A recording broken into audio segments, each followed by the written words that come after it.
Well, this is what it looks like. This is real.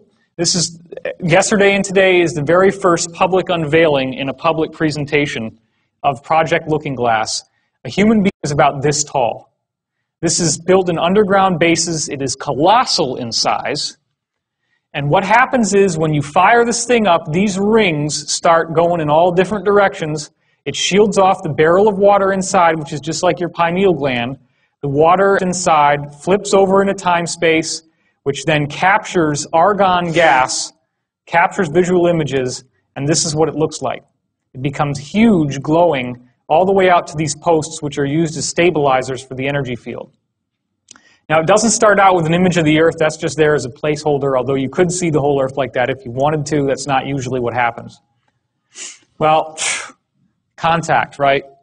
We have been given the technology right in front of our faces in the movies. They just don't tell you what it's for. 13 Ghosts.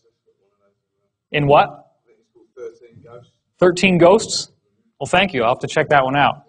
Doesn't sound like a movie I'd want to see, but if it's for that... It's horrible. Oh, I can imagine. So, contact, just to recap from yesterday, blueprints come in from the Vegans, from Vega. They figure out that it's only when you fold up these patterns into a cube, which forms what there in the center, the triangle with the eye in the middle, as it folds up. Cube geometry. That's when you can decode the plans to build this, these rings, which becomes this machine. And there's your little helicopter. So there's another shot of it. They got computer animations of how it's going to work with the different rings moving. This actually looks like the fisheye lens distortion effect that happens around the looking glass when you power it on. There's a gantry crane up at the top, and the little guy is dropped down and goes inside. That's like your barrel inside the mechanism there.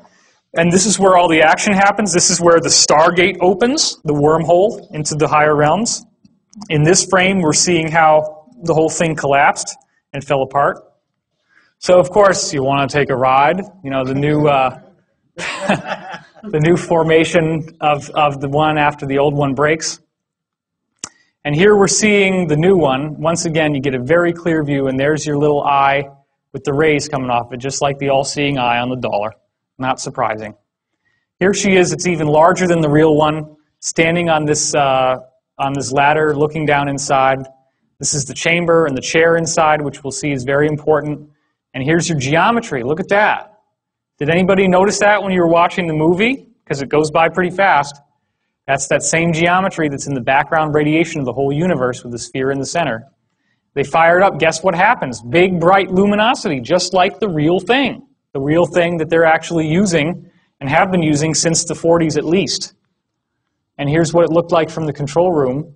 It gets brighter and brighter, and then she starts having the floor disappear. She gets dropped down inside, and then, of course, she goes through this wild wormhole ride, and there's an ascension experience at the end of the dream, because it is like a big dream, because she's in the dream plane. Now, last Mimsy, again, you got the same principle. The children find these little objects. She finds this toy rabbit, and he finds this little thing that helps him speak to the spiders. It all comes out of this cube that they find. Well, guess what's going on here?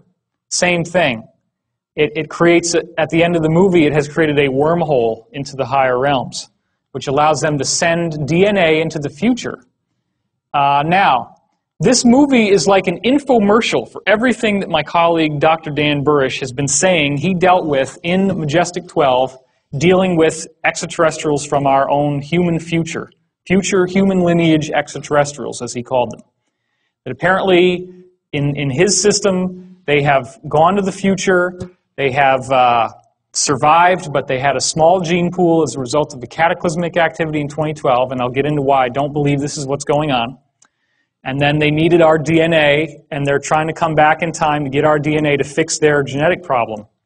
So this whole movie is just a big infomercial for all the stuff that Burish has been saying, right down the letter. And there was a lot of development on the script. It is actually a great movie. I do recommend it. Now here's the thing. This is actually precisely what was found, except for the sphere, but the shape, and then even the little filigree on the outside, the little 1 centimeter raised filigree. This is what's called the cube. It was found in the Roswell crash. And this is what it looks like when the tides open. Just, you ever see the movie Hellraiser? I don't know if you'd want to. But they have a little puzzle, a little box that they flip, and then it pops open, just like this. And what happens when it pops open? Where do you end up going? You go into this parallel reality that's like hell, right? So that's all based on real knowledge, because some of the spiritual planes you can go to are pretty nasty places. So when it opens up, you get these brilliant, vibrant colors inside, and this grid pattern. It's called the yellow disk because the little yellow disk forms right here when it starts. And then you get a full color image, unlike the other one where it's argon gas and it's all yellowy. You get a perfect color image on the real thing. And of course, there's a treaty that they have with the ETs that forbids them from giving you the writing that's on those panels. We can't do anything about that. Again, you're seeing the same redundant geometric metaphors here, the sphere with the geometry. So, all of this stuff, all of this usage of the looking glass technology has created some very, very interesting things. They have used this, for example, to cheat on presidential elections. Think about it. If you actually did have a technology that could allow you to look into the future and you're running for office, what are you going to want to do? You're going to want to go look at the newspaper headlines and the television and figure out what swing states you lost. So then you're back in time and you can program your Diebold voting machines to tip the vote just enough that it's exactly 50-50, which is what happened in 2000 with George W. versus Gore, and it's what happened again in 2004 with George W. versus John Kerry. Okay? The problem is that as a result of the fear that they have that in 2012 that you're going to get an Earth axis shift, which is caused by an inappropriate amount of energy moving through the looking glass devices. They have, as of December 2006, completely deactivated and deconstructed all looking glass technologies on the Earth. The Iraq War had, to a large degree, the mission of capturing a looking glass technology that was dug up in Sumer, which was originally in the possession of Gaddafi in Libya, which is why they attacked Libya. Gaddafi got rid of it and gave it to Saddam Hussein. Saddam Hussein was using this technology, viewing the future. The U.S. government went in after him because they felt that the fate of the world was at stake, because if they did not capture this technology and get it back and deconstruct it, that the Earth would have a pole shift. So this is what they say, and it's a great story. It'll make a great movie, which I'm sure is being written. We're going to get into the pole shift and why I don't think that that's what's going on at all. I do not have a negative doom and gloom disaster view of our future. It's very important that you hear that, even though I know some of this stuff might be a little freaky looking. So the D of the CTP is what they call it in code parlance, because nobody's going to know what that means. But when you actually decipher these letters, it means the doctrine of the convergent timeline paradox.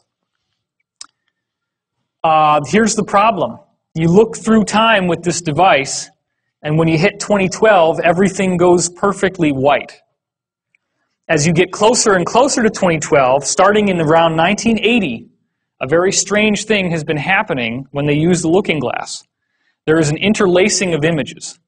So right now, imagine that if I had this slide on half the time, and then the other half of the time, there was an image of like a face. And if I interlace them slowly, then maybe every second it goes from here to the face to here to the face. Then as it speeds up, it gets faster and faster to the point that if it were complex images, you couldn't make out one from the other because they're flip-flopping so fast. Okay? That's called interlacing, and the frequency of the interlacing gets higher and higher as you go towards 2012. So anytime that they try to look at, or they used to try to look because they're not using them anymore, 2009, 2010, 2011, 2012, bam. It's so interlaced that they have a whole server farm of computers just to deconstruct the two images and be able to see what they're looking at in the future.